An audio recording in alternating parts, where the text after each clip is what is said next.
Hey guys, in this video, I'll show you how to make frames in Canva. Alright, let's begin.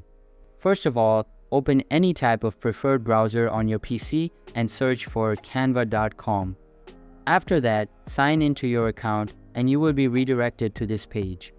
Here, all of your recent projects will also be displayed. Now, create a new canvas by clicking on this Create button at top right corner and then selecting any one of the presets. Here, in order to make a custom frame, go to the Apps section from the left side panel and then search for Frame Maker in the search bar above. Then just click on the first one and open the app by clicking on this button. Now, you will be able to select any shape from this menu. After selecting one, you can just click on this Remove a Point button and then remove the unnecessary ones. This way, you will be able to get the desired frame shape. After you are done with all of that, tap on the Add to Design button and your frame will appear on the canvas. Now you will be able to resize it and use it however you want. So that's basically how you can make frames in Canva. And that's it for this video.